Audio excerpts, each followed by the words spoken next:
Let's answer some questions from Sunday's Market Outlook.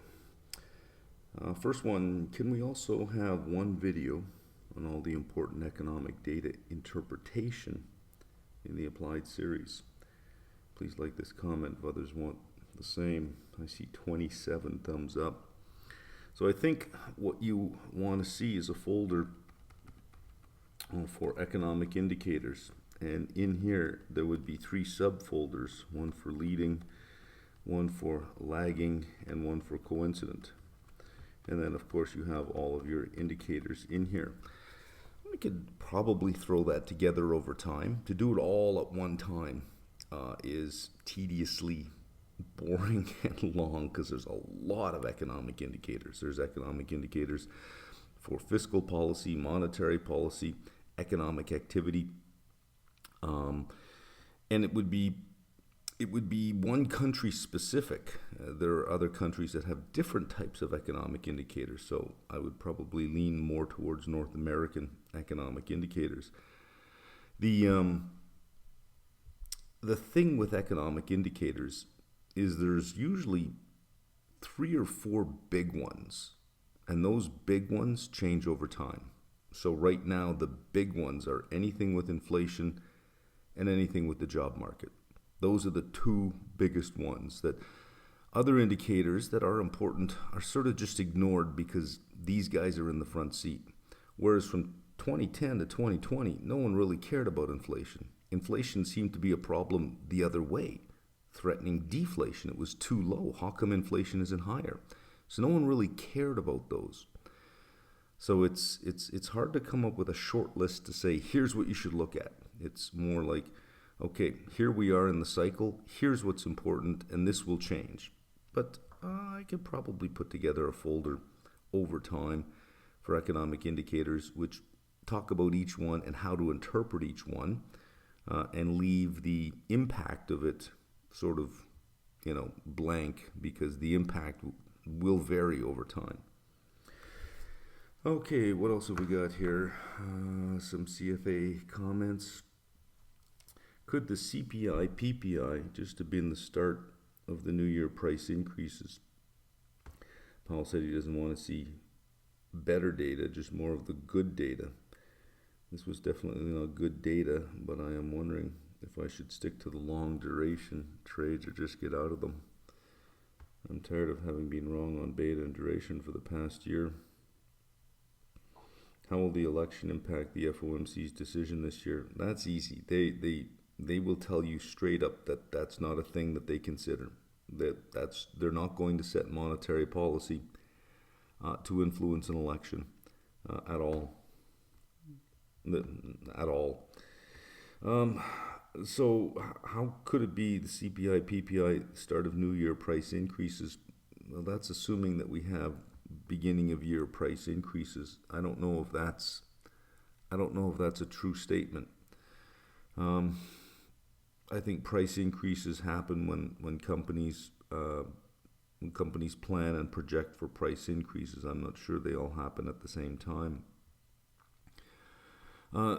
So we had January, we had December's CPI, and then a couple weeks later it was revised downwards. So we have this CPI. All economic data is subject to revision. So before we put too much effort in explaining why this one is up, it's probably better to wait for the revision. And if the revision is still up, then okay, let's invest some time in thinking about what it could be. But the revision could revise it away, and it could go back in line. So let's be aware that we do have revisions. What do we got? Comment on the CDX, which is a helpful comment. So thank you for that one. At 20.7 times operating earnings, you are hesitant to buy SPY. Hesitant to buy, hesitant to sell.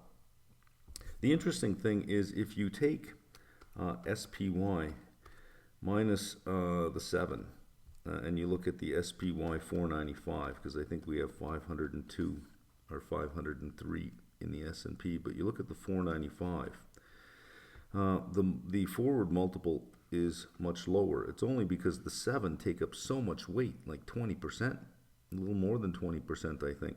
They take up so much weight of the S&P that we really have two indexes going on here. You have the index of the 7 and you have the index of the SPY.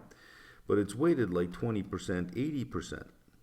So even though 7 only represents like what 1.2% of all the stocks, it gets 20%. Their PEs get 20% of the weighting. If you look at if you say, okay, well, what if we just kept the 7 but got rid of this, and you look at the equal weight, I think that's around 16 or 17. So we really do have a question to sort of answer here. Is the S&P less the 7 quite investable? On an equal weight basis, maybe it's far more investable. Or are the 7 due for a significant correction? And I don't think the 7 correct without bringing down the rest of the market. And all you need is a leader to stumble and fall. So if NVIDIA, if the growth story seems like it's ending or tapering off faster than the market would expect, it's expecting growth to hold up or even be better. But if it comes out and it's not that great, and guidance is not that great, that could cause a significant correction in the indexes, because that's the whole AI story. So there's probably an AI multiple built in to the cap weighted index that doesn't show up in the equal weighted. Still, to have a market hitting new highs, and even among the 495, you have some in there that are hitting 52-week highs on a consistent basis. At the height of the tightening cycle, with inflation being a little bit hotter than expected, economic data being pretty mixed. Some of it is bad, some of it is good, but it's almost like society. It's so polarized. The economic data is either you can look at things and you can interpret it both ways depending on how you want to look at it. To be at these multiples just is a cause for pause, I think. Would you be comfortable buying? Maybe an equal weight. Maybe an equal weight to offset duration. At one multiple, would you start buying aggressively? I don't know. It's not so much that there's a multiple as a process. So if you do have selling, it's a matter of, well, what was the catalyst for the selling? The catalyst will tell you whether or not this is going to be a possibility of more than just a correction, or if it's going to be just a correction. And I think the market is due for some correction at some point. Then you have to take the conditions that cause the selling to then decide at what multiple you think would be fair, or not so much fair, but at least attractive given what we know about everything else. Can you dive more into why you would not trade the short straddle? Because it's a gamble. Trying to guess where earnings are going to go, trying to guess sentiment on those earnings, that's just gambling. So if I were going to gamble, I think the short straddle pays given how much it's run since the beginning of the year. Although Tuesday for NVIDIA was not a good day. The market pushed it back into the 680s, well under 700. So, could it be that the market pulled back and that the straddle no longer pays? Had it gone higher and higher into earnings, then the more probability I would have put on the short straddle paying. Now, less probable that the short straddle pays, but I think it pays, but it's a gamble. I'll make a gentleman's bet for $1 that I think the short straddle pays, and I'll watch the value of the short straddle and we'll see if it pays. Mentioning income factory on T and GM, does an agency seem like a good income factory as well? It does. It just has such a big dividend in relation to its price that the the premiums in the options aren't really that attractive, especially on the call side. On the put side, depending on how far out you go, they are fairly attractive. The dividend is in the put though. So buying the shares and getting the dividend versus selling the put and getting the dividend, you're not getting extra dividend because the dividend is in the put. You could double your dividend if you were long, but you're really just getting the dividend, which you could get if you were long, and it's such a small priced stock. But it's the calls. Let's say that you have a position that for some reason is you want to hedge out. The calls have very little premium in them, so you don't get a lot of protection that way. But yeah, I think agency is a good play. If you're Canadian and you want to hold agency, you have to hold it in a registered fund. So something like your RSP or your TFSA, because we have a tax treaty with the U.S. And as long as it's in a registered fund, there is no withholding tax. So agency wouldn't pay tax if it kept its distributions for REIT status, and then you wouldn't pay tax. That means that if it were in your TFSA, that means none of that money from beginning to end ever got taxed. Certainly agency more dependent on long-term rates. But seeing as the downside is limited, since the Fed will certainly not raise rates, I agree with that. It does seem like agency is a good candidate. I agree with that. Do you think hawkish Fed speak can cause long-term yields to stay higher for longer, thus increasing the chance of breaking something? Things that are interest rate sensitive, yeah. I think that the 10-year is an important one to look at. And the longer the 10-year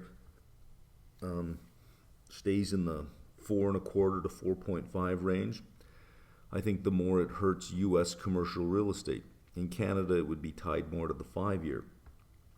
But the 10-year, yeah, if we can somehow get that 10-year below 4%, down around 3.75, a lot of the worries of commercial real estate might go away. Not all of them, but at the margin, you'd start to solve some problems. But 4.25 to 4.5 leaves those problems there.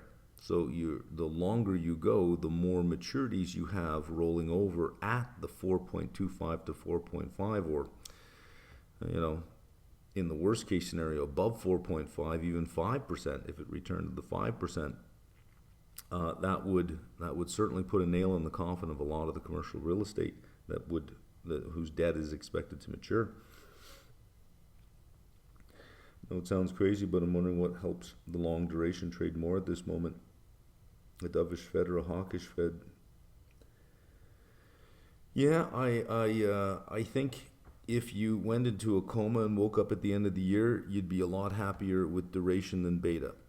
But from day to day, that's the problem. When you're looking at the noise from day to day, it makes you question your position. And you see the market go up, you see duration kind of lag behind. You think of jumping, which is chasing performance. Chasing performance is usually a recipe for a bad outcome.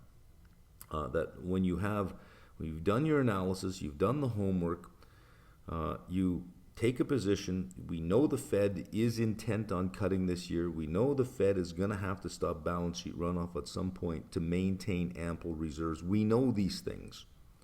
So if we have time in the market, if we have patience and time in the market, we will always do better than attempting to time the market.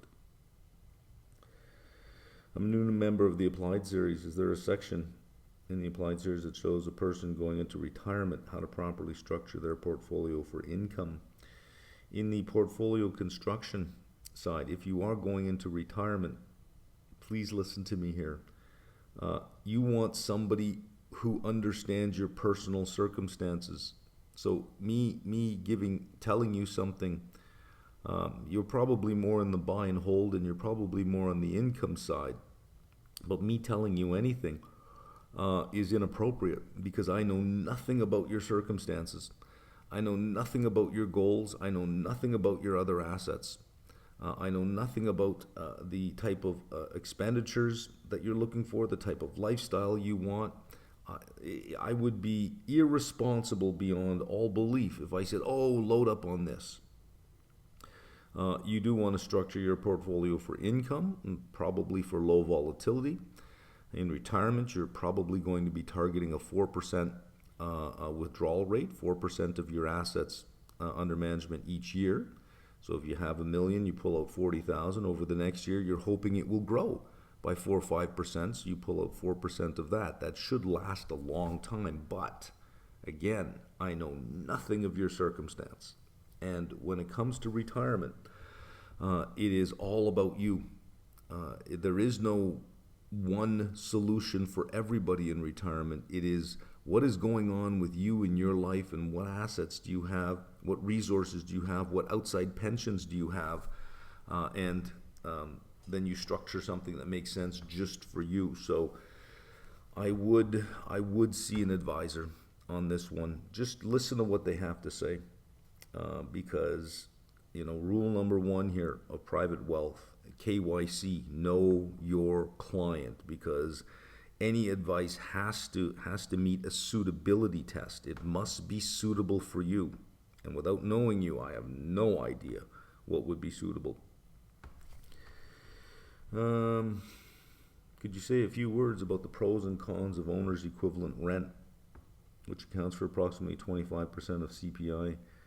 It is much lower in the PCE, which is why the Fed, I think, sides more with the PCE. And PCE is about the choices consumers make. CPI is just a fixed basket. Is it supposed to measure how much extra money homeowners think they have relative to renters? No. It's a survey as far as I know. Yes, it is. Whilst house prices are high with constrained supply, individuals tend to anchor expectations to more favorable outcomes for themselves.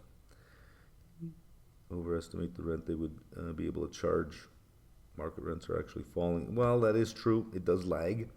That is true. And there are anchoring effects in there. Anytime you have humans give their opinion on something, it comes with a whole bunch of biases. But it's not as if the survey participants are just asked blatantly, what do you think of this? There is some level of education that goes with it. To sort of help them along, to think along the right line. So it's not as if they don't have some kind of guidance on what it is they're trying to answer. Housing is very cyclical. So if you included actual housing in GDP would be much more cyclical. And the idea behind a house is that we consume it over many years. So if we think about consumption, individual consumption, we consume a house over a period of time, not in one period of time. It's a long-lived asset, longer than any other asset, the most long-lived asset. So to get an idea of inflationary pressure, we have to sort of try to figure out, well, how do we measure that month over month?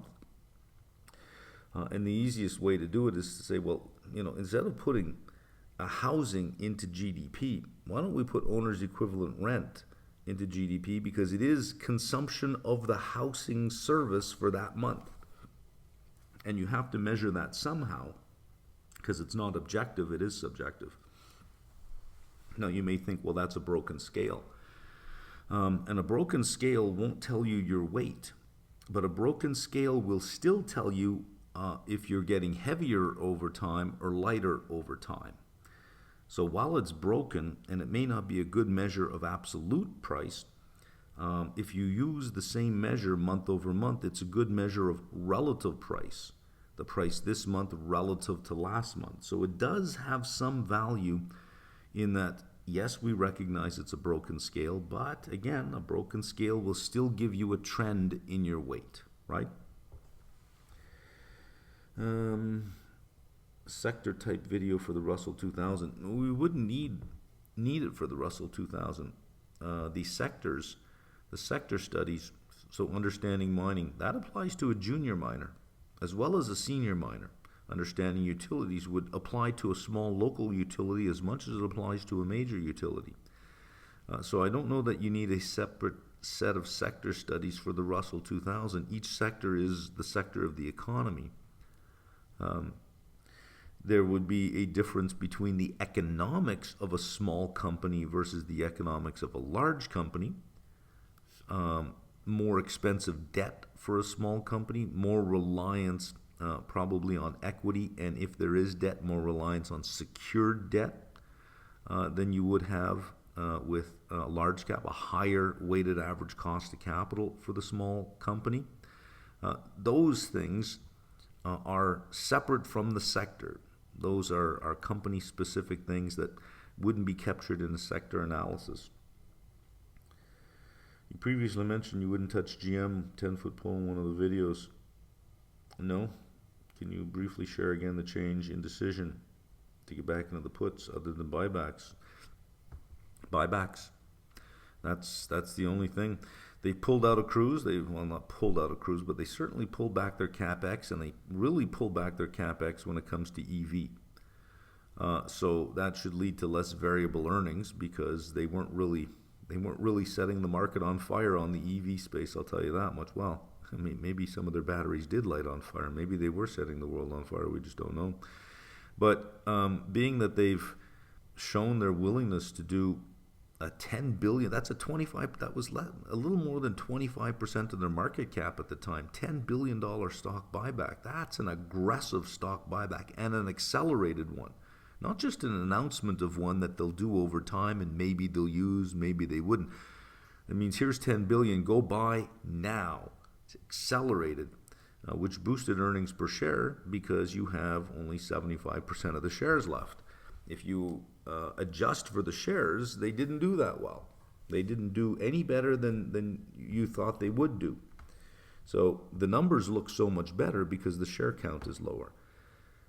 If they get no respect, and I don't think they're going to get any respect, with the free cash flow they're generating by pulling back on their capex, I think they do it again because that's the only way to get that stock price up, and they're all motivated to get it up because a lot of their compensation is tied to the stock price. They'll do it again. So, if they're going to keep buying back their shares at $10 billion at a time, what have they got? Like 3 more years before there's one share left, and if there's one share left, it'll trade at $32 billion. So, yeah, that's why I would sell puts, because I think the share buyback continues. When you talk about revenue growth before nominal GDP, where do you look at revenue growth? So this week in earnings, if you look in the description under the video, you see the link to this week in earnings. The first, I think on page 1, they give you earnings growth quarter over quarter, year over year, and revenue growth quarter over quarter, year over year. And when you look at the year over year revenue growth, it is less than nominal GDP. For the 500, revenue growth is anemic. I find it strange that U.S. retail sales were completely brushed over as a due to cold weather, even though online sales also fell. Ex-post revisions don't get enough attention either. December was revised down from 0.6 to 0.4. Yeah, you got to watch those revisions, right? We tend to forget about those revisions. So I understand retail sales are in nominal dollars. So negative numbers, or in fact anything annualized less than the rate of inflation, would be negative in real terms. Correct. It's hard to adjust retail sales for inflation because inflation encompasses a whole bunch of stuff. Retail sales does not. Retail sales wouldn't have medical services in there, for example, wouldn't have insurance in there, for example, wouldn't have rent or owner's equivalent rent in there, for example. So it's hard to adjust retail sales unless you first adjust the CPI to remove everything that is not in retail sales. It's heavily skewed towards goods, which I think that you would see that. And if we look at goods inflation, it is flat to negative. So yeah, you would, anything, flat to negative may be in line on a real basis, but certainly not the negative numbers we saw. So I would caution against using CPI. You'd want to use PCE, and I would caution against using all of PCE. You'd probably want to rely more heavily on the goods inflation part. The goods, you look at PCE. I think if you say the closest would be PCE X services. So you'd keep gasoline, you'd keep energy, you'd keep food, and you'd keep the goods, and you'd probably have a very good proxy for how you could deflate retail sales. A few weeks ago, you talked about time in the market versus timing in the market. I just talked about that a few minutes ago too. And you mentioned in a bull market there are 20 days that make up, I think, 90% of returns. Yeah, there are some days where most of the returns are earned. I mean, you can even just look at a chart and you could figure out what days it is. So you can look at a chart doing this and then you'll see this kind of thing, right? Where the market does this kind of thing. This kind of thing is not very common. So it's, you can figure out how many days the market just moved up to a new level.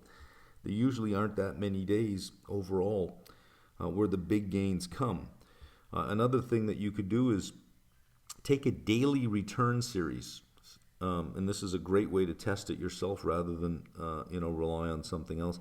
Go to Yahoo Finance, you look at history, take 3 years of history of the S&P and download to Excel. It'll download it into Excel.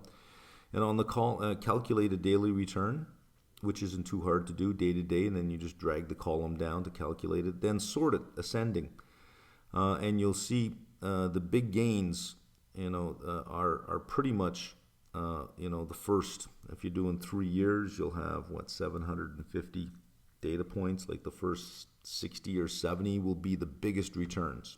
If you calculate a 3-year return on the S&P, and then calculate for the 20 largest days, do a chain multiplication to calculate that, and you'll find that it's almost all of the return happened in a few big days.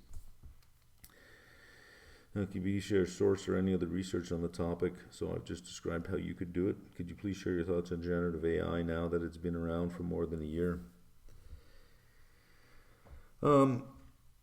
Here, I think you have to look at it on a continuum as opposed to just a category, generative AI versus predictive AI. Now, predictive AI has been around for a very, very long time. It's called regression. That's all it is. It's just called regression. Generative AI is where it doesn't just take the data and extrapolate a trend and predict it forward. It looks at the data and it generates something new. Now, when I say a continuum, it could be all the way from something simple like filling in a value of a variable, not predicting, but filling in a value of a variable, all the way to creating something brand new that never existed before, like a brand new essay or artwork or some philosophy or writing a poem, something like that. That is not ready for prime time at this point, but it does require investment, and the payoff is going to be much later. You're talking about 3, 4, 5, 6 years on the payoff. And there's a lot of hype around it now, and there's still a question of whether or not it can really ever get to a level where it can match a human, because I don't know, other than the data structures it has, I don't know if it is effective in thinking outside of the box, and I don't know that it is effective with a lot of intuition, where the data is all pointing to something, but you got that feeling that, no, I think we're at an inflection point. I think we're at a turning point. The idea of experience, it has data history. I don't know that that's the same as experience, just data history. So I don't know that it can actually get there, but if we're thinking about a continuum, I think maybe we might be somewhere here where some of the smaller applications are probably paying off right now.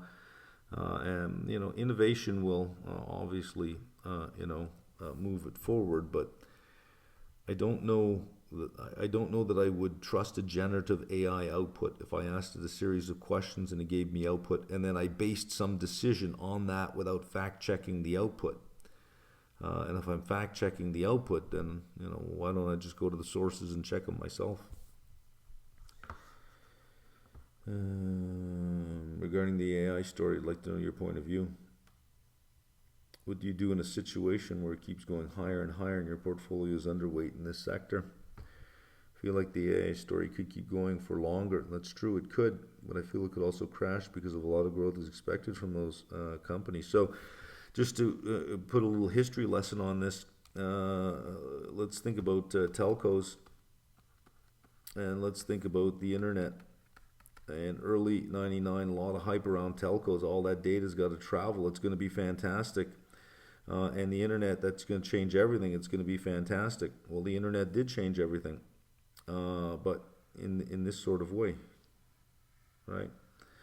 And telcos were required, and even the companies that were building out the backbone of the internet itself were going up, and then they did this. It's sort of just been dead money for a long time. What's AI going to be? I don't know. But I don't know that it can escape this.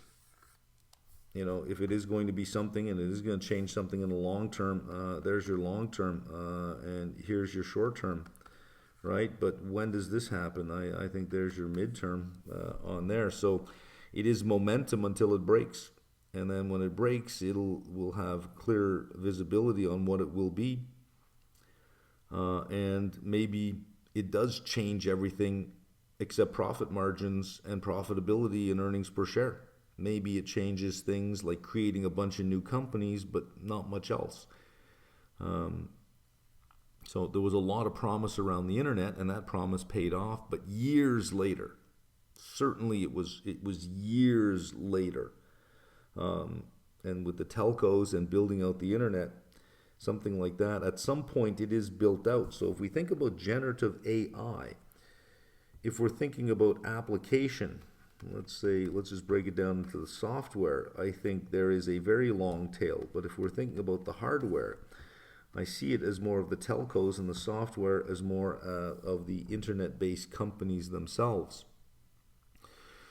So in the AI space, what's the next Apple? What's the next Microsoft? What's the next Amazon or Netflix? In the hardware space, these are your chip makers. NVIDIA is being celebrated like Cisco was being celebrated when the internet was rolling out. Cisco was on fire because they sell all the stuff that the internet needs to build out. But long term, it just never, ever recovered. The hardware, I think, probably has that trajectory in the future.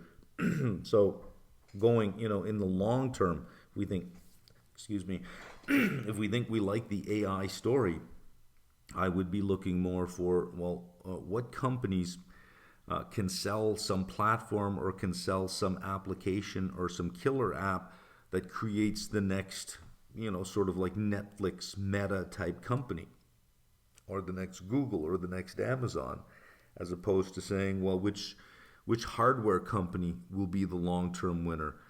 That usually isn't the case in hardware. It is the case in software. So I don't know that I would put too much money on what's going on in generative AI right now and the AI story, which is pretty much around chips.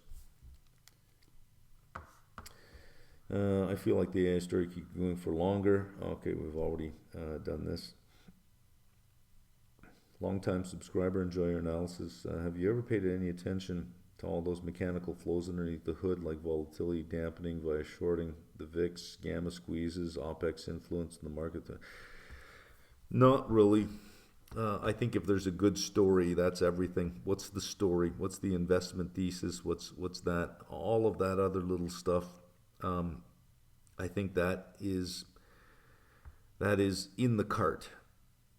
It's not the cart, it's not the driver of the cart, and it's certainly not the horses pulling the cart. It's in the cart, and you could look at that and say, okay, what's in the cart? But I don't know that it gives you a good idea of where the horses are headed, or any easy or hard road up ahead.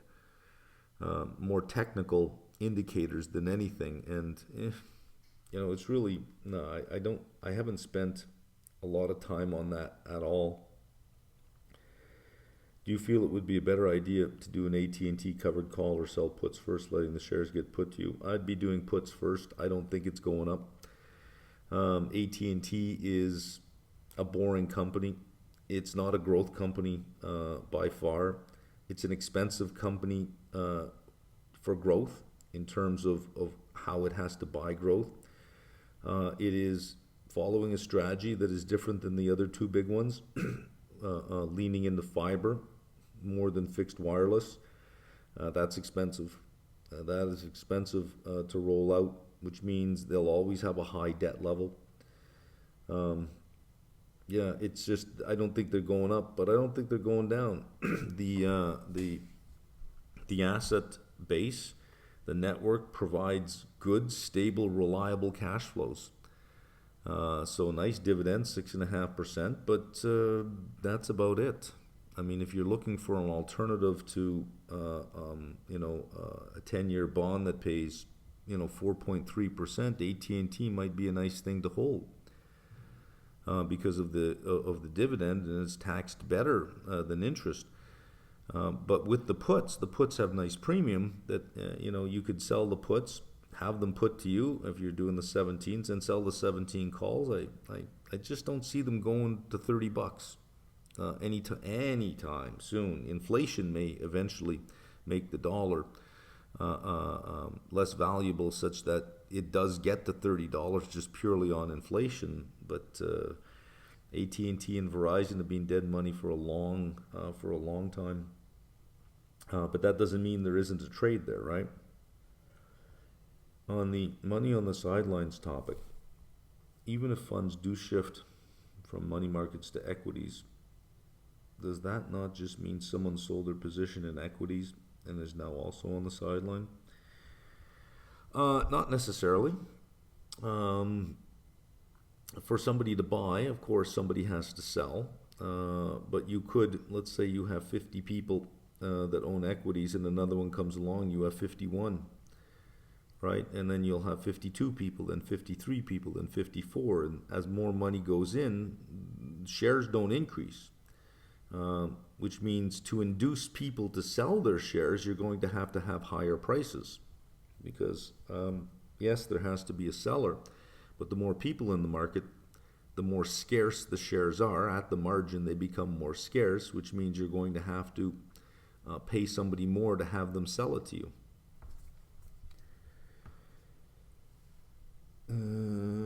It seems like U.S. economy has a ton of recessionary and inflationary indicators lately. Do you think stagflation could be looming and the market hasn't even considered this a potential yet? Stagflation were to happen. Stagflation would require supply constraints to get stagflation. It would be difficult in a very technology-driven global marketplace to get stagflation if you have no barriers to entry into new firms. If you have no shortage of capital, it should be very difficult to get stagflation. Stagflation happens when there are barriers to entry for new firms, such as a permitting process that requires you to get like 100 permits before you can even open a business, and it takes 4 years and $80,000 just to pay for all the permits. That's a barrier to entry. But if I can start a business tomorrow and start competing, it would be difficult. That's not a supply constraint. It would be difficult to see stagflation because you're getting inflation with a stagnant economy. Usually that's the result of some significant supply constraint on the global economy, or on the integrated global economy. Let's leave it at that. I don't think that I don't see the supply constraints in that respect. Have you ever participated in lending out stocks in your long and hold portfolio, pick up some additional yield? Interactive Brokers does have a stock lending program. Years ago, I did click the button, the box that says, yes, I'd like to participate. But you don't really know if your shares are lent out. You'll get some income, but interest rates and borrowing costs were so low for such a long period of time that maybe I got some incremental income, but I don't know. Maybe. I'd have to go back and check. If you could detail on why or why not, that would be great. Is government financial aid that is sent to foreign countries included in the G component of GDP? Well, I think that would fall under. That's a good question. Actually, I never really thought about that. I think that would be under the T. The transfer. The transfers are not counted. That is a good question. Because you're not getting anything for it. You're spending money and you're not getting anything for it. Let me look that up. That's actually a pretty good question. I never really thought about that. Is the money that's sent to other countries included in the G? Because it is government expenditure, but well, it would be in balance of payments, so it would have to show up as an export, or not an export, sorry, an import. But an import of what? Because it would be the same payment as if you were importing something, but an import of what? That's a good question. If anybody else knows the answer to that, put it there. So I'm sure it shows up in the balance of accounts. It must show up in the balance of accounts. It has to. But what would be the offsetting entry? I don't know that one. Do interest rate cuts also work with a lag? Yes, they do. Because if I take out debt today and the Fed starts cutting rates, well, I have high cost debt. So my cash flow is still constrained by the high cost debt until I refinance at lower rates. If the Fed cuts the rates 3 times in an orderly fashion as suggested by the latest SEP, and not because of any negative external event between GDP and inflation, which will be impacted more from the rate cuts. Probably GDP. Will GDP growth accelerate from the current level? I should explain that when I say probably GDP, because inflation really is a function of a couple of things. Not just, as Milton Friedman would say, the money supply, but it's impacted by productivity gains, and we do see productivity gains, and productivity gains are impacted by capital and technological advancement within capital, which we do have. So there's no controversy there. We do have that. When Milton Friedman wrote, throughout most of the time up to the 70s, technology certainly was not as rapid as it is today. That if he wrote his book today, I think he would say we have 2 regimes. You have the pre-technology regime, the more industrial regime, and certainly now you have the digital regime, and that is deflationary. So I think that's why I say GDP above inflation. Will GDP growth accelerate? And not only that, lower interest rates increases supply. So at lower interest rates, home builders would be more willing to build spec homes because, well, at lower interest rates, it doesn't cost as much to sit on the home until a buyer comes along. Will GDP growth accelerate from current levels, or will inflation come back? I don't know. Anything I would say would just be my opinion. But certainly not anything objective, purely subjective. Hard to imagine rate cuts not having an impact in terms of accelerating GDP. Yeah. If you were looking to add long-term investments to your TFSA or Roth IRA, would you invest in mortgage REITs? Yes, I would. Because in doing that, I eliminate taxes all the way through the channel. They have nice big fat REITs, and you use that cash flow to buy other things. Yes, I would. Speaking of money market funds, which Canadian money market funds do you think makes? I know nothing about the Canadian market. I've said that on several occasions. It's only because I've always been involved in the U.S. market. Even though I was Canadian and I lived in Canada, I couldn't even tell you where the TSX was. I couldn't even tell you what the multiple was. If you said list 10 stocks in the TSX, I'd throw out bank stocks and a Hail Mary pass on a few others. I know nothing about the Canadian market, really. Could share some thoughts on data science certificate by CFAI. I did look at it once. It seemed to me that if you went through a course on regression and time series analysis, you'd pretty much be there. I didn't see that there was anything very specific to it that I couldn't get through a good regression textbook or a good econometrics textbook. So many free sources, to be honest, you're right, there are so many free sources. Is the CFA one really well wrapped up? I haven't really dived into it or looked at it, so I don't know the answer to that. But when I did look at the list of topics that were covered, I thought, well, this is a semester course in any econometrics or regression course. Someone who's passed the CFA but nothing in programming. Well, careful here. Data science is about data, the science of the data. You want programming, you want Python.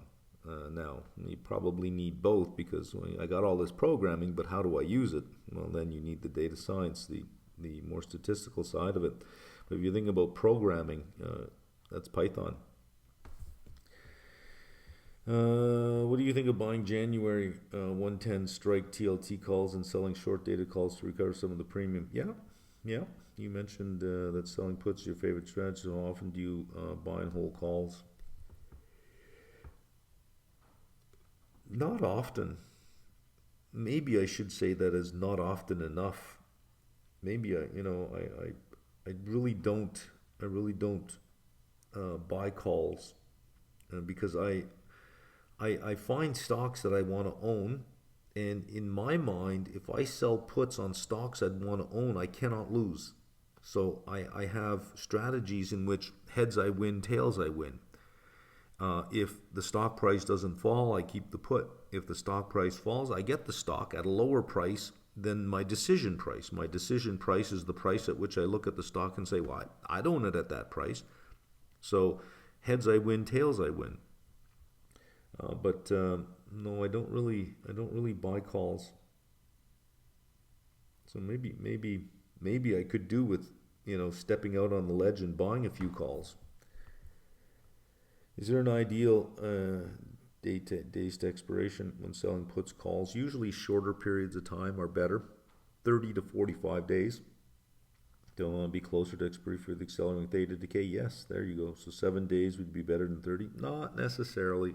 Because you have a lot more short-term gamma risk with 7 than you do with 30. Most experts, or when I say professionals, that means they make money by doing this. That's what a professional is. Most would say that the 30 to 45 day range is optimum, and closing them out with 7 to 14 days left, around 10 days left on average, is optimal to balance the risks that you get that theta decay without gamma messing you up. So you're looking at selling maybe a 35, 40 day call and closing it out with 10 days left to go on average. How do I analyze which sectors have more growth opportunities in the future? I'm not sure where to start. Well, there are some sectors that are very growth sensitive and some that are very defensive. So if you have the applied level in the sector studies, the first video in each of the sector studies is the overall sector itself. It'll tell you what the drivers of that sector are in terms of whether it's driven by interest rates, whether it's driven by a technology cycle, a credit cycle, economic growth, how sensitive it is to economic growth. What is happening around 13 minute in terms of analysis? What's that analysis? How to get from futures to implied rate cuts? Oh, okay. I was wondering. Okay, I don't know what that is. So the Fed funds futures are quoted as an index. The index is 100 minus R. So if we see a Fed funds futures at 96, R must equal 4. That's the R is the effective federal funds rate as of the last day of the month, and it is an average of every day over the month. So the effective federal funds rate is for the last day of the month, and it's an average over every day of the month. So if we see 100 minus R equals 96, the Fed funds user is 96, the implied effective federal funds rate as of the end of that month is 4%. I'm confused with SFD.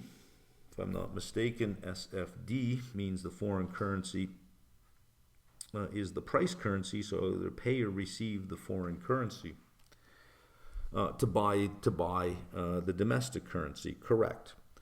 Now understand, this quote is not a market quote. It is an academic quote. An academic quote always has a denominator of 1. Why? So that we can do math with it, so that you can multiply, you can divide, you can do math with it.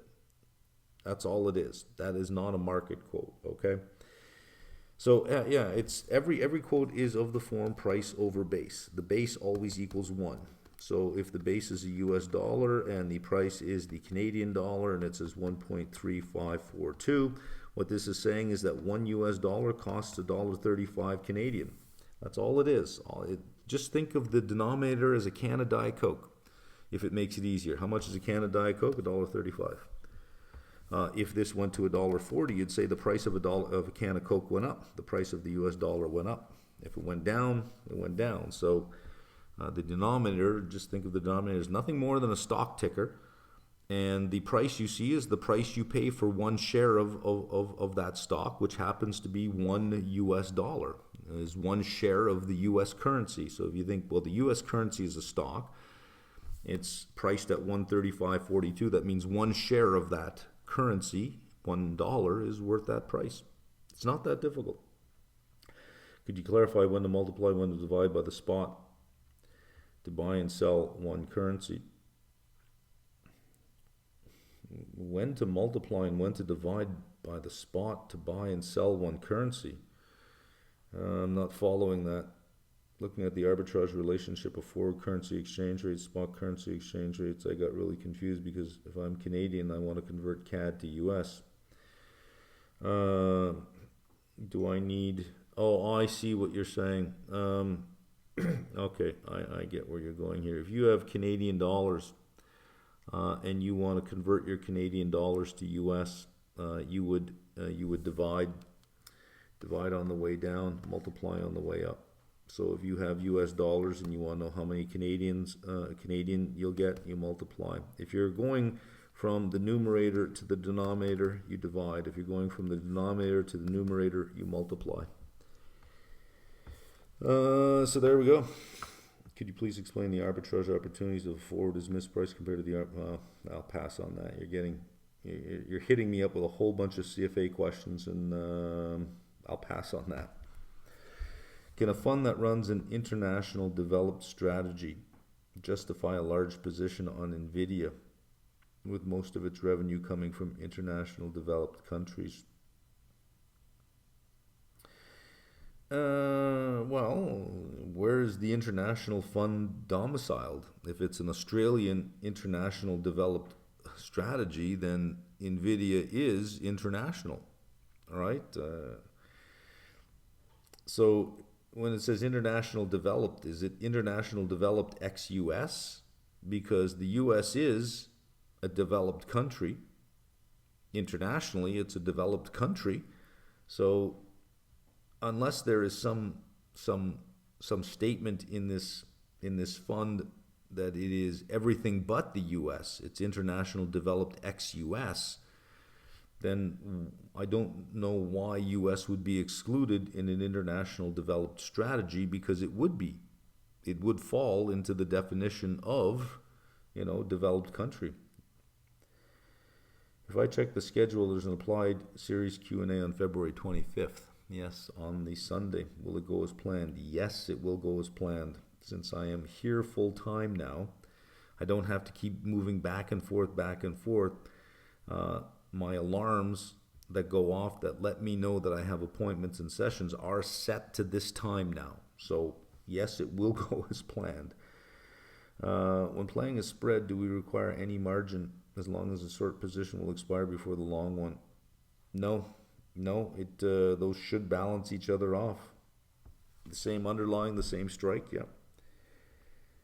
I know REITs are your specialty. Can you comment on private REITs? I don't know a lot about private REITs. I do have some private REITs left in Canada that I can't get out of because it's private.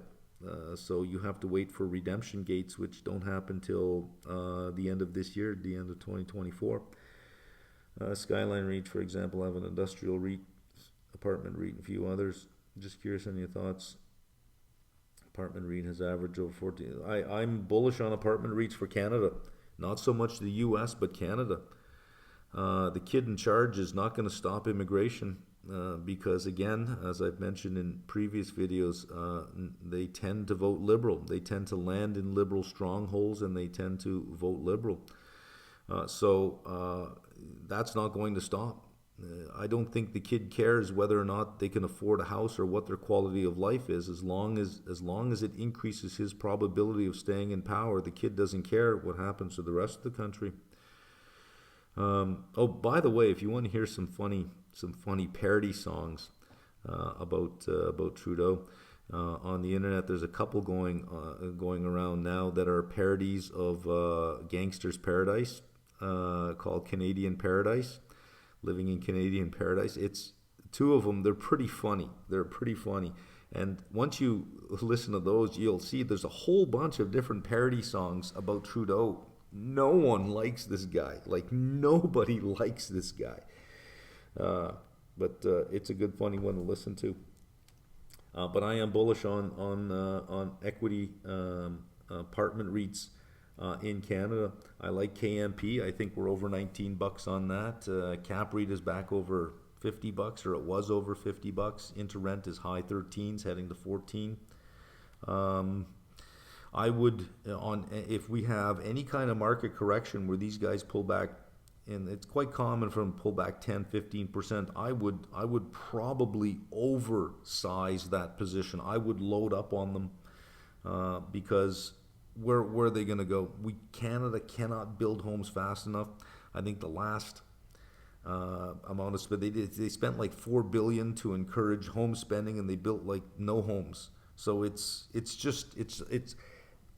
Liberals can't solve this problem because they think that government is the solution to solving the problem. And government is not the solution. Private business is the solution, but that would require not overreaching and not having a lot of power. And Liberals and New Democrats and the more Socialist Party are not known for small government. If they can make their government bigger, they'll make their government bigger. They're not known for small government. So they will never solve the problem. So from a fiscal perspective, they're only going to make the situation worse by bringing in more and more and more and more people without ever solving the problem.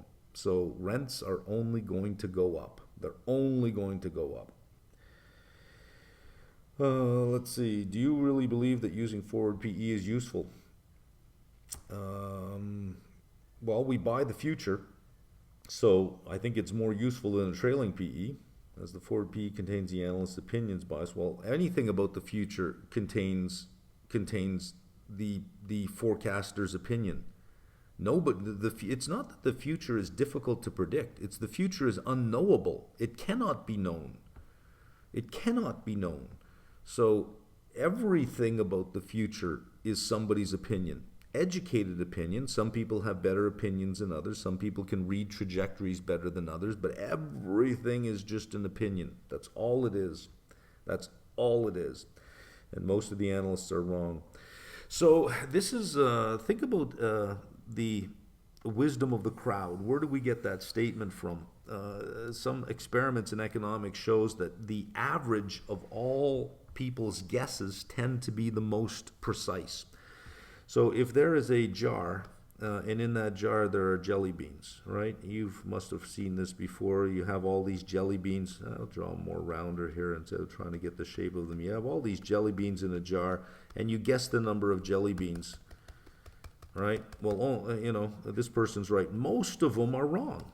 But if you took the average of all of these, the average tends to be the closest to the truth. So yes, most of them are wrong. But the numbers that you're looking at are the consensus of all the analysts. It's the average of all the analysts. That tends to be closer to where the true number actually lands. Yeah, it's useful. In contrast, would it be more useful to use a trailing PE? No, because what if a company is growing like this and you're looking at this trailing PE and you're trying to assess the value of the company over this period of time with this many earnings and cash flows based on what you saw over here? What if a company is growing like this? Well, then the trailing earnings is probably a good number to use here. But in each case, the forward earnings are going to be sized for the company's growth rate or the company's expected future, right? All right. I recently got into the old video explaining why U.S. debt amount is not an issue. Do you still think U.S. debt is not a problem? The longer rates stay at this level, the more the government has to refinance its existing portfolio, the more it does matter. Yes, it matters for Japan. Japan is going to see that it's going to have a very hard time lifting off the zero line simply because just the sheer amount of debt that they have. Now they can tax the hell out of their citizens to get it, but this is what Canada is doing. I had a 53.5% tax rate, and capital leaves. And I'm hearing from other real estate agents down here in Costa Rica, there are people from Canada coming down here in the same situation, saying they're doing the same thing I am, is escaping the 53.5% tax rate. That if your debt, if you think, a government thinks, we can just raise our debt, the interest cost is nothing because we have taxing authority, they will chase away capital, and they will eventually become a developing country, and the developing countries will eventually become developed because the secret to growth is capital, not labor. It's capital. It has always been capital. So if capital leaves one place and goes to another place, that place now has the capital. So yeah, I think the longer we stay here and the more of the debt that has to be turned over at these higher rates, the bigger a deal it becomes, because you got to get that money from somewhere. You have to get it from somewhere. Question on the queue: what is your main source of income? Drugs, investments, or education business? Drugs. I came down here to keep a better lookout over my drug empire. Didn't you know that? I don't know which one is investments, probably. When I look at the two investments, I would have to say investments. I can't see education outpacing the being, I've been lucky. I say lucky. I usually don't like the word luck. If you sacrifice, there's opportunity everywhere. If you're prepared and you're willing to sacrifice, there's opportunity. So I've been fortunate in that I have the skill that I was able to apply in a field in which I was pretty good at. So it paid quite well. So my the investment income is quite large. I don't think the education business is there, but it is through education and the delivery of the education that got me to this point. So I was always, since a kid, a fan of education. Loved it. Even after I graduated, I still stayed in university, still took courses. And then I simply just changed from being in the audience to being on the stage. I just changed places in the classroom and started teaching it. That it paid me this well over time, I think, it's like, what a great story. Could you please help me understand the statement below? Another CFA question. I'm going to give you an easy answer for this without really going into detail about this answer. Let's take one household, and there's an income in this household of $100, but they want to spend $110. Obviously, they can't borrow from anybody else in the house because they want to spend more than they earn, which means they have to borrow from another household. Now change this to country, and you have your answer. On the income generation and asset location, oh, come on, man. What are you doing to me? How do you suggest asset location? Okay, I know what you're doing. I know what you're doing. This was an issue with the level 3 exam. There was a question on the level 3 exam about asset location, and one person wouldn't let it go, and after a while it was somebody else mentioned they're just trolling you, and then they just wouldn't let it go, and it got me to the point, it's like, oh my God, listen to me, and here you are again, trying to do it here. Let's read your question. Maybe you're not. Age less than 30, TFSA and RSP about 80K, personal account margin 200K, intercorporate brokerage account 220, current thoughts, tax deferral, hold indexes for 20 plus years, no. Income generation, TFSA, RSP, save on taxes, yeah.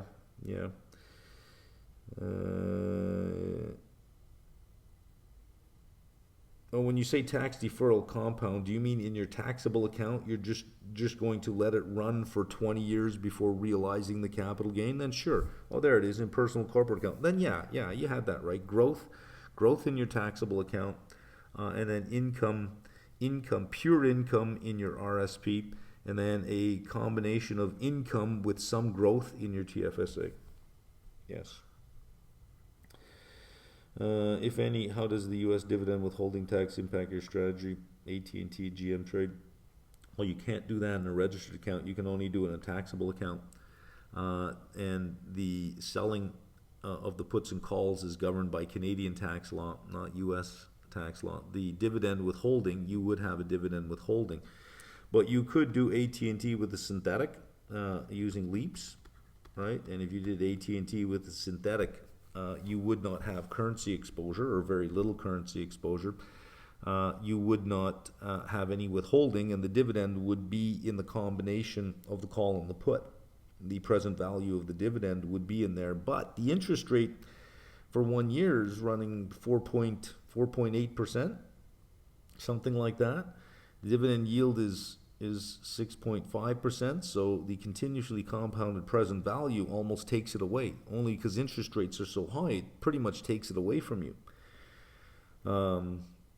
So it's easier to take the withholding. Canada has a tax treaty with the US, so the withholding wouldn't be 30%, it would be 15%. I think you'd be okay on that. Do you think it makes sense to have some tips exposure given possible upward surprise on CPI, PPI? I don't think I would chase performance by buying tips. I think I would look at the longer term break even. And I think that inflation will be below the longer term break even. Do you have any opinion on gold miners? None. Is there a right way to play earnings? There's no right way. There are many ways. There are many ways to be something. There are many ways to do something. There's no one way. There's no right way, unless it's physics. I can't seem to get my head around a proper way to execute a short strangle when volatility spikes before earnings. One side always gets compromised. Is there a better way to execute it? No, it's no. So you have a stock that does this, and before earnings, what will happen, implied volatility will increase into earnings. There's your straddle. You sell the call, you sell the put. Your break-evens are the combination of the two premiums. So your break-evens, if you get $20 for this and $20 for this, your break-even is $40 higher or $40 lower, because it can only go in one direction at a time. So you'll win on one, lose on the other, but you don't necessarily lose. Because after earnings, volatility tends to do this. So the premiums come out of these very quickly. So if this drops $15 and you sold it for 20, very quickly will it start to converge to where the money is. There'll be very little time value. You'll still earn on this while the volatility crush on this, and the delta move will drop that premium considerably. So and when you're doing this in front of an earnings report, you are playing the volatility.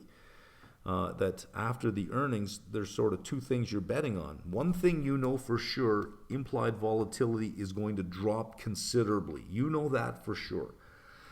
The play that you're making is that the move in the underlying will be less, will be within these two break-even points. What is a good way to manage stop losses based on the underlying or stop loss? I don't know if there's a good way to manage it. You have to figure out what you're comfortable with. The amount of loss that you would be comfortable with. Why not just widen out the strikes for NVIDIA? You could. I'll be selling around 20 or 30 delta strangle for earnings. Yeah, you can. So if you do the same strike price, it's a straddle. If you go and say, well, I'm going to do this strike price and I'm going to do that strike price for the call, that's a strangle. If you buy them, that's a long strangle. If you sell them, that is a short strangle. Recently watched your video where you discussed the relevancy of having minimum wages.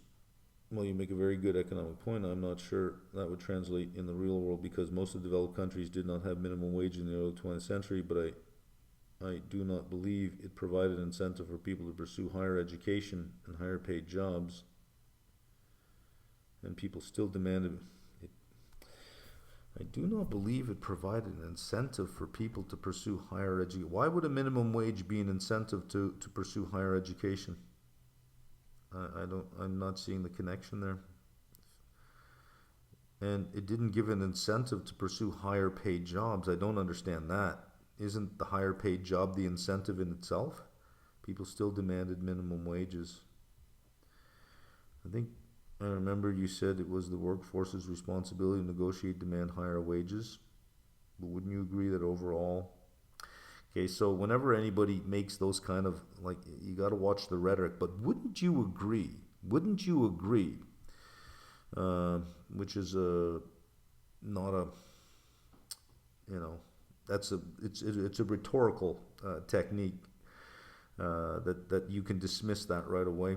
Wouldn't you agree that overall companies have the upper hand on the workforce? So when you say something like that, the next statement from this person's mind is a statement of fact. Wouldn't you agree that this is true? Wouldn't you agree? Companies that have the upper hand on the workforce, since negotiating, demanding higher wages, come at the expense of not being hired or losing your job. No, it depends on the skill set that you're hiring. If the skill set is rare and you don't negotiate what the employee wants, you run the risk of not being able to get the staff you need to continue in business. If the skill you want is plentiful, then why should you overpay for it if it's plentiful, right? So it is supply and demand. If there's lots of supply of labor and just not enough demand for that particular skill set, the price should reflect it. Maybe the point you made in the video would only work with some type of government event. I don't know. I can't recall the video or the argument that I made about minimum wage, so I can't really comment on it too much. But be careful about how you word things. When you ask questions that go along the lines of "wouldn't you agree" to a statement that what you're following it up with is what you believe to be a statement of fact, check to make sure that it is in fact a statement of fact. I mean, if I say, "Wouldn't you agree that if you jumped off a building you would die?" That's where you could use it. But wouldn't you agree that God is going to be angry at you? Well, like, that's not a statement of fact, right? I'm looking for information on options trading and tax treatment in Canada. Interactive Brokers will have probably the best information on tax treatment for you. CRA isn't that helpful, as they have a very vague definition of what day trader is. For CRA, it's hard to get that definition. So pattern day trader is somebody who does 3-day trades within a week, within a 5-day period. You're a pattern day trader. For CRA, if the preponderance of your income comes from your trading and you are a day trader, then you are in the business of generating capital gains. That means that's your income. It's not a capital gain. So it's it's sort of something that they assess based on the type of what you're what you're filing as your tax return. They'll assess that later. Is there enough in the CFA level 1 for someone to successfully invest as a retail investor, or would one need to pass all three? I think, I don't know that I would look to the CFA if you're thinking about retail investing. It's geared more towards institutional investing. For retail investing, the applied level will probably be better for you, especially the sector studies and the portfolio construction and management, because that is designed for a retail person. Let's see. I don't know if a YouTube comment can be too personal, but I'll drop the doctor from now on because it feels like we're family. Yeah, that's fine. In fact, this is for everybody. You can drop the sir, professor, doctor. You can drop all of that. Just call me Mark. I don't stand on titles like that. I use my title when it's necessary.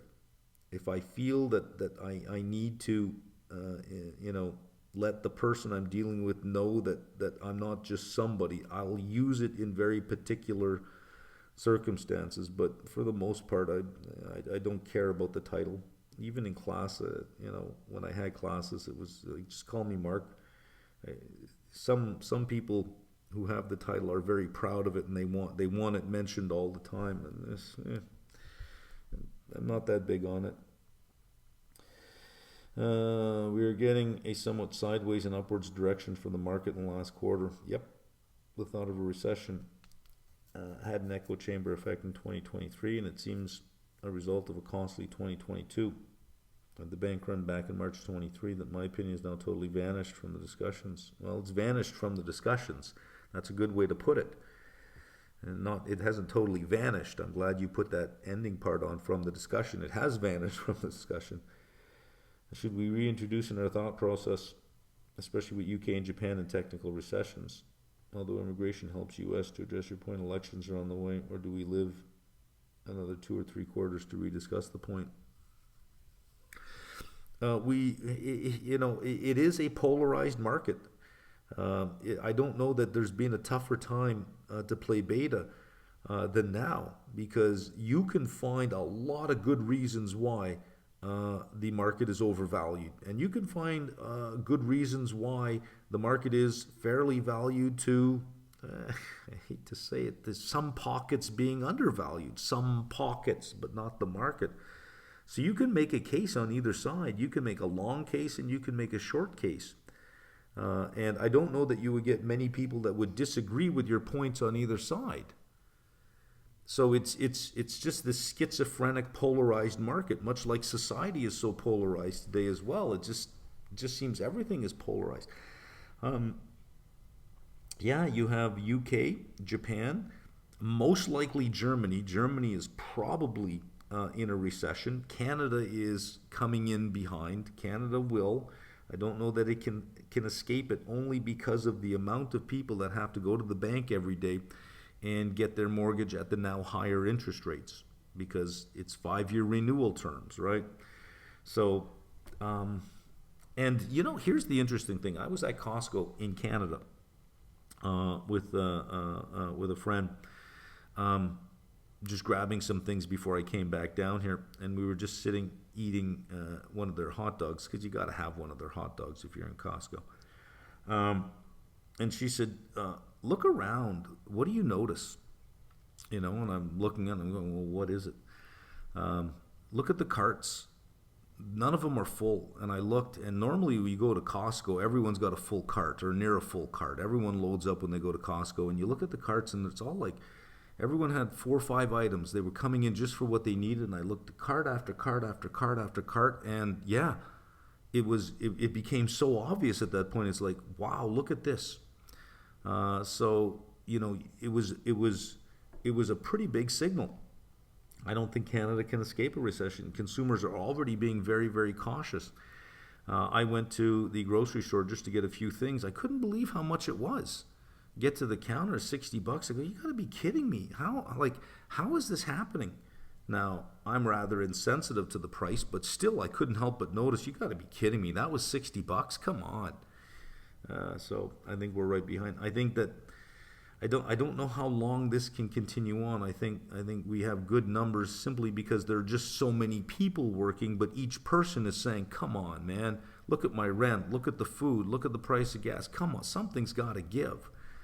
But with so many people working and nobody really losing their job week to week, everybody's got money, right?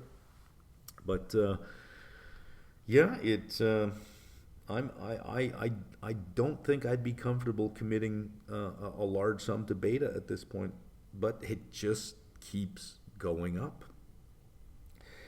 On the retail sales, down month over month. Could it be due to seasonal factors? It is seasonally adjusted. They are seasonally adjusted. I'm trying to understand the logic behind selling 17 calls if your short 17 puts are exercised. Your short 17 puts are exercised, so now you own AT&T. And you own it at $17 minus whatever you sold the put for. If you got 40 cents, you own it at $16.60. So now you own AT&T. Now you can sell the $17 call.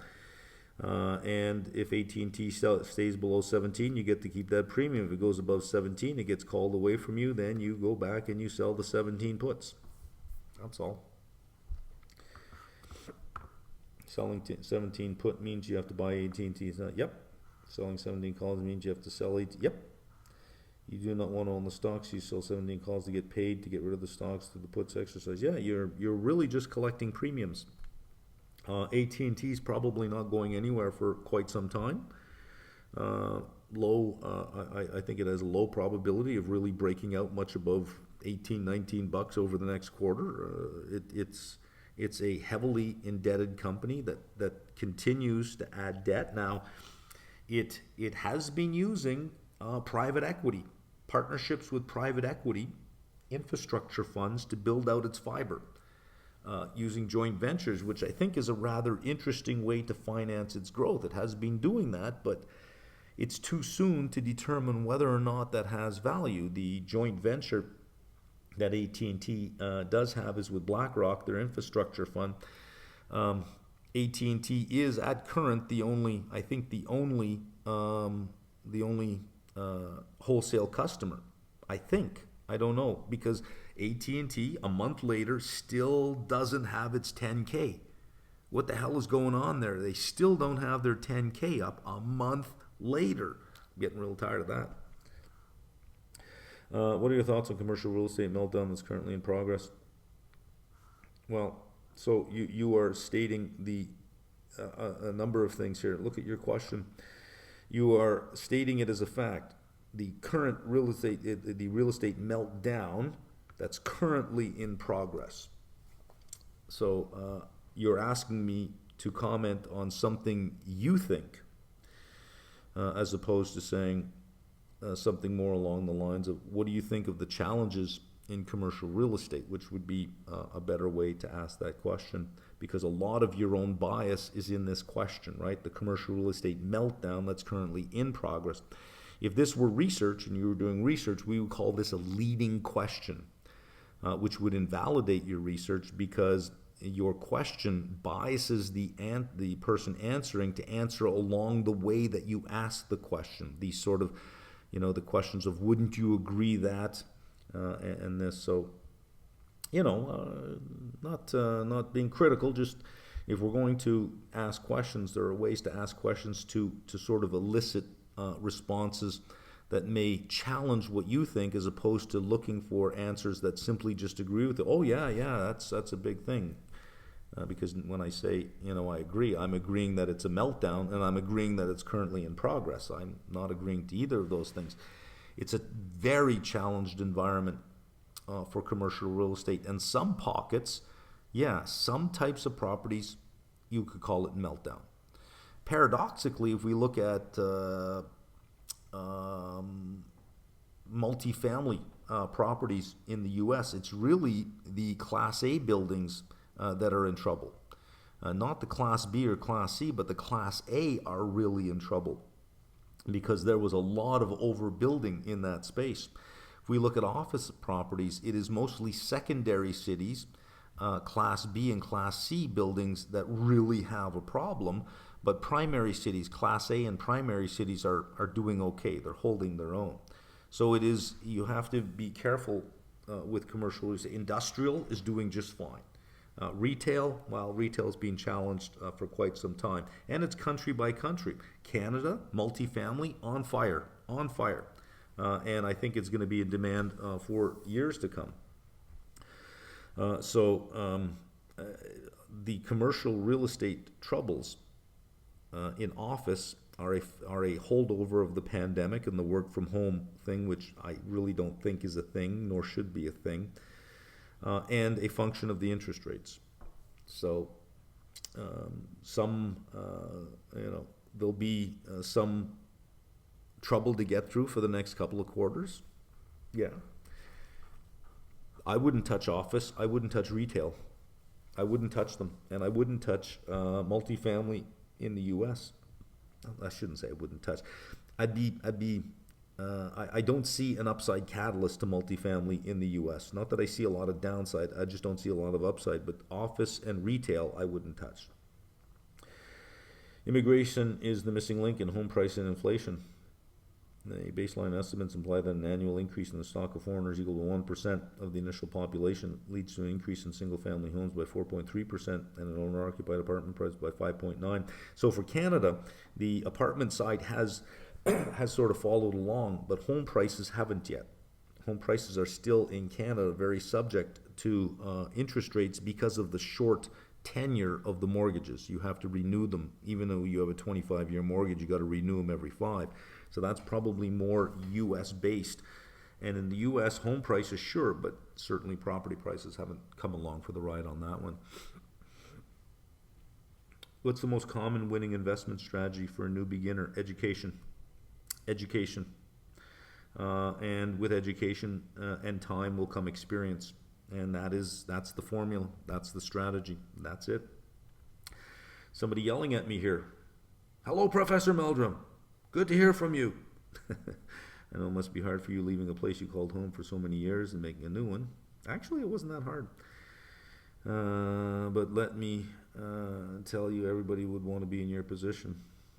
Especially if you're like me, an introvert. It actually means that you have to open up more to the local culture and its people, go against your grain, and you won't regret it. I was never able to break free from my I don't know what to make of that, but okay. Buffett sold D.R. Horton. Yeah, last week I said I think housing has had great gains, but I think it consolidates here and goes sideways for a while. I think we can probably step out of housing and come back to it at some point.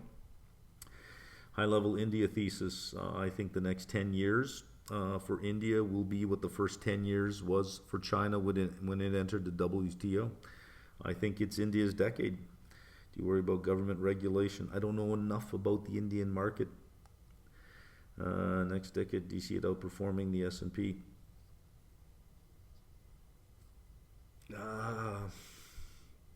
Very high probability, yeah. Please step foot into the country and look at all the new build inventory sitting unsold and empty instead of relying on faulty data. Okay, so you're making a statement that you believe is fact. How someone can be so bullish without even stopping by on the flyover is beyond me. Well, look at the prices of housing stocks. I mean, it's not someone, it's the market. If you look at, over, I don't know, the last 18 months or so, and I gave you the returns on housing stocks, you would think I was talking about technology stocks. So, there it is. I see spring being a disaster with no evidence of how or what.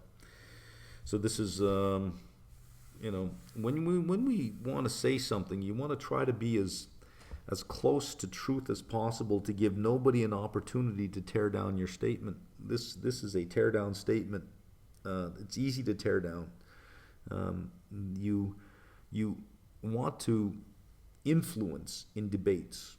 And to influence in debates, you have to make statements that are very difficult to attack because they are mostly true. So, there we go. There's another Q&A done.